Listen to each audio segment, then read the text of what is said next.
Halo semuanya, ini aku Disdut, selamat datang kembali di saluran Cuardana 75. Dalam video kali ini, saya ingin membahas bagaimana memilih saham berdasarkan kinerjanya.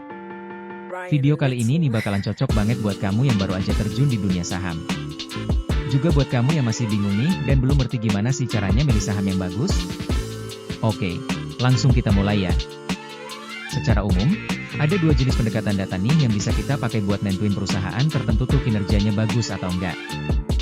Yang pertama adalah historical data dan yang kedua adalah forecast data. Singkatnya, historical data itu adalah data yang didapetin dari kondisi yang udah kejadian di masa lalu. Misalnya nih, laporan keuangan perusahaan, pencapaian perusahaan, kemampuan bayar utang perusahaan, gimana kualitas manajemennya, dan lain-lain. Nah, dengan melihat historical data nih, kita bisa ngelirik perusahaan yang udah sekian tahun lamanya konsisten berada di kondisi yang bagus. Dan kita berharap, kalau kedepannya perusahaan tersebut tuh bakal mencapai pencapaian yang sama, atau bahkan lebih baik lagi. Sementara, forecast data itu adalah data yang bisa dibilang sebagai prediksi terhadap kondisi perusahaan di masa yang akan datang berdasarkan informasi yang ada saat ini. Contohnya, terkait dengan kebijakan moneter untuk menaikkan atau menurunkan suku bunga acuan. Kenaikan atau penurunan suku bunga itu kan bakal mempengaruhi beberapa industri yang terkait. Khususnya untuk industri yang banyak ngelibatin bunga kredit. Nah, dari situ, kita bisa memprediksi, industri bisnis dan perusahaan apa aja sih yang kena dampaknya? Dan seberapa besar dampaknya terhadap kondisi perusahaan tersebut di masa depan? Singkatnya, kalau kita ngelihat historical data, kita tuh nyari perusahaan yang secara historis tuh terbukti memiliki kinerja yang baik. Tapi, ketika kita ngelihat forecast data, ada kalanya kinerja perusahaan tertentu itu biasa aja atau kurang baik di masa lalu. Tapi punya prospek yang baik di masa yang akan datang.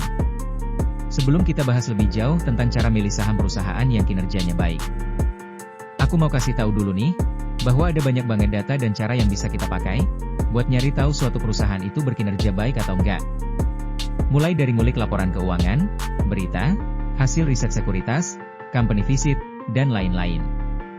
Di video kali ini, aku akan coba jelasin cara milih saham perusahaan yang kinerjanya baik dengan cara yang paling sederhana dulu. Supaya kamu yang baru aja terjun ke dunia saham bisa ngerti terkait hal ini. Buat para pemula, mungkin kamu bingung untuk milih mana sih saham perusahaan yang kinerjanya baik? Karena mungkin kamu punya banyak keterbatasan. Misalnya, belum ngerti cara baca laporan keuangan, nggak punya akses atau kesempatan buat company visit, dan lain-lain. Ingat, start small dulu aja. Mulai dari hal-hal yang bisa kamu jangkau dan bisa kamu pelajarin. Nah, buat para pemula, kamu bisa mulai belajar dari data yang tersedia di platform-platform sekuritas, maupun di platform-platform saham kayak RTI Business dan Stockbit. Untuk tahu saham tertentu itu bagus atau enggak. Ada tiga indikator yang bisa kita pakai, yaitu net profit margin, return on equity, dan debt to equity ratio. Duh, apaan sih itu? Kita coba bahas satu persatu ya. Oh iya, ketiga indikator ini itu bisa dibilang sebagai pendekatan dengan menggunakan historical data. Oke, langsung kita bahas aja ya. Indikator yang pertama adalah net profit margin, atau biasa disingkat sebagai NPM. Sebelum kita bahas tentang net profit margin, aku mau jelasin sekilas dulu tentang pendapatan perusahaan. Singkatnya, pendapatan perusahaan itu adalah sejumlah uang yang didapetin oleh perusahaan setelah ngelakuin kegiatan usahanya. Apa semakin besar pendapatan perusahaan itu artinya perusahaannya semakin bagus? Jawabannya belum tentu. Karena, meskipun pendapatan perusahaan itu besar, belum tentu juga perusahaan tersebut bisa dapetin keuntungan yang besar juga. Atau bahkan, bisa juga pendapatannya besar tapi malah rugi, karena pengeluarannya lebih besar. Makanya, untuk melihat suatu perusahaan itu bagus atau enggak, kita perlu ngebandingin pendapatan perusahaan tersebut misalnya dengan laba bersih, atau bisa juga dengan ekuitas perusahaan. Sekarang kita balik lagi ke net profit margin atau NPM. Singkatnya, NPM adalah indikator yang ngebandingin pendapatan perusahaan dengan kemampuan perusahaan tersebut dalam mendapatkan keuntungan. NPM ini sendiri bisa didapat dengan menghitung laba bersih atau net profit perusahaan dibagi pendapatan perusahaan lalu dikali 100%. Misalnya, perusahaan A itu pendapatannya 100 miliar, dan laba bersihnya itu katakanlah 10 miliar. Berarti, NPM-nya itu 10%. Nah, dari perhitungan tersebut, kita bisa tahu bahwa perusahaan A itu dapetin keuntungan sebesar 10% dari setiap uang yang dihasilin. Emang sih ya, kelihatan simpel banget ngelihat angka NPM perusahaan. Tapi jangan salah. Kalau dilihat lebih jauh lagi, NPM ini sendiri bisa ngasih kita gambaran tentang seefisien apa sih perusahaan? Gimana keputusan-keputusan bisnis yang diambil perusahaan bisa mendatangkan uang? Apakah perusahaan tersebut mampu mengendalikan pengeluarannya dengan baik? Bisa dibilang, semakin besar angka NPM itu maka semakin efisien perusahaan dalam mendatangkan uang dan menekan pengeluaran. Oh iya, angka NPM ini sendiri bisa dengan mudah kamu lihat di berbagai platform sekuritas ataupun platform saham kayak RTI Business dan Stockbit. Misalnya nih, saat ini NPM BCA itu 33,4%, NPM Astra International itu 8,98%, NPM Unilever itu 17,22%, dan lain-lain. Oke, sekarang kita lanjut ke indikator yang kedua yaitu Return on Equity, atau biasa disingkat ROE. Apa sih ROE itu? Singkatnya nih, ROE itu adalah indikator yang membandingin laba bersih perusahaan dengan nilai kekayaan bersih perusahaan tersebut. Oh iya, nilai kekayaan bersih atau biasa disebut juga dengan ekuitas itu bisa didapat dengan hitung total aset sebuah perusahaan dikurangi dengan total kewajiban atau liabilitas perusahaan tersebut. Sekarang kita balik lagi ke ROE. ROE ini bisa didapat dengan cara menghitung laba bersih perusahaan dibagi dengan ekuitas perusahaan terus dikali 100%. Misalnya nih, perusahaan A yang tadi kan labanya 10 miliar terus katakanlah, ekuitas perusahaan tersebut 100 miliar. Jadi, ROE perusahaan itu 10%. Artinya, perusahaan tersebut itu bisa dapetin keuntungan sebesar 10% kalau dibandingin sama ekuitas atau modal bersih atau nilai kekayaan bersih perusahaan tersebut. Nah, kalau ROE sebuah perusahaan itu 10%, bisa dibilang nih perusahaan tersebut tuh bisa mengolah setiap rupiah dari modal bersihnya jadi 1,1 rupiah.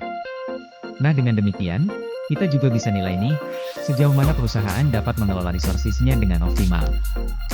Semakin besar ROE sebuah perusahaan, bisa dibilang semakin efektif pengelolaan resources dari perusahaan tersebut. Sekarang kita akan bahas, berapa sih angka ROE yang bagus? Menurutku pribadi nih, nggak ada batasan yang universal yang bisa jadi patokan. Tapi, salah satu cara untuk melihat kinerja perusahaan bagus atau enggak itu bisa dengan membandingkan ROE sebuah perusahaan dengan perusahaan-perusahaan lain pada industri yang sama. Selain itu nih, ada juga cara lain yang bisa dipakai buat nentuin ROE sebuah perusahaan bagus atau enggak. Yaitu dengan membandingin ROE perusahaan tersebut dengan imbal hasil investasi pada instrumen yang lain. Misalnya nih, dibandingin dengan suku bunga acuan ataupun imbal hasil obligasi 10 tahun di Indonesia. Contohnya nih ya, di awal tahun 2020 itu, suku bunga acuan ada di angka 5%. Kalau ROE sebuah perusahaan itu di bawah 5%, ya mikir gampangnya nih ya daripada kita investasi saham di perusahaan tersebut. Ya mending sekalian aja kita simpen uang kita di deposito, karena memang secara return lebih baik. Begitu pula dengan imbal hasil obligasi. Kalau ROE sebuah perusahaan itu lebih rendah daripada imbal hasil obligasi, ya mending sekalian aja kita investasi uang kita di obligasi. Tapi balik lagi ya, kamu bebas nentuin untuk membandingin ROE ini dengan suku bunga acuan, imbal hasil obligasi, atau yang lainnya. Kamu juga berhak untuk nentuin mau berinvestasi di mana. Yang pasti, pilihlah instrumen investasi yang terbaik yang sesuai dengan risk profile kamu. Sekarang kita lanjut ke indikator yang terakhir yaitu Debt to Equity Ratio atau biasa disingkat DER. Singkatnya, DER itu adalah sebuah indikator yang membandingin nilai utang perusahaan dengan nilai kekayaan bersih perusahaan tersebut. Di penjelasan poin sebelumnya, aku udah jelasin sedikit tentang nilai kekayaan bersih perusahaan. Kalau kamu belum ngerti, coba putar lagi videonya ya. Sekarang kita balik lagi ke DER. Definisi dari DER sendiri adalah jumlah utang perusahaan dibagi dengan nilai kekayaan bersih atau ekuitas perusahaan tersebut. Lalu dikali 100%. Misalnya nih, perusahaan A yang tadi itu punya utang katakanlah 150 miliar, sementara ekuitas perusahaan tersebut 100 miliar. Jadi, DER-nya tuh 150%. Soalnya, setiap sektor di industri bisnis itu bisa dibilang punya kebutuhan utang yang beda-beda. Menurutku, cara terbaik untuk menilai DER ini sendiri adalah dengan membandingkan DER sebuah perusahaan dengan DER perusahaan lain di industri yang sama. Misalnya nih, kamu mau bandingin rasio utang dari PT Pakuwon Jati yang merupakan perusahaan properti. Nah, Kamu bisa nih, bandingin rasio utangnya dengan perusahaan properti yang lain misalnya PT Alam Supra Realty, atau PT Ciputra Development, PT Summarecon Agung, dan lain-lain. Di sisi lain nih, aku juga mau negasin bahwa rasio utang yang besar itu belum tentu buruk ya. Hal itu bisa menjadi baik atau wajar kalau pengelolaan utangnya baik, digunakan untuk hal produktif, dan perusahaan tersebut punya kemampuan bayar utang yang baik juga. Oke, aku mau coba recap ulang dikit tentang materi yang kita bahas kali ini. Pertama itu tadi NPM yang mengindikasikan kemampuan perusahaan untuk bisa mendatangkan uang sekaligus menekan pengeluaran. Yang kedua adalah ROE yang mengindikasikan seberapa efektif perusahaan dalam mengelola resources-nya. Yang ketiga adalah DER, yang mengindikasikan sejauh mana rasio utang perusahaan dibandingkan dengan ekuitas atau modal bersih perusahaan tersebut. Oke deh, segitu aja yang mau aku bahas kali ini. Semoga video ini bisa bermanfaat untuk kalian ya.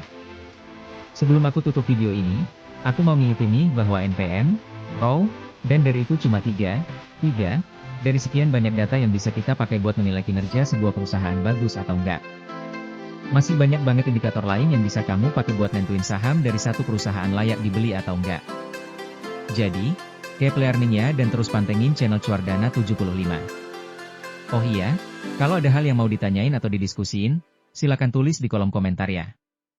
Jangan lupa juga buat like, subscribe, dan nyalain lonceng notifikasi, supaya kamu gak ketinggalan video-video terbaik seputar dunia keuangan dari kami. Sampai ketemu lagi di video selanjutnya. Saya Disdut undur diri, bye-bye semua.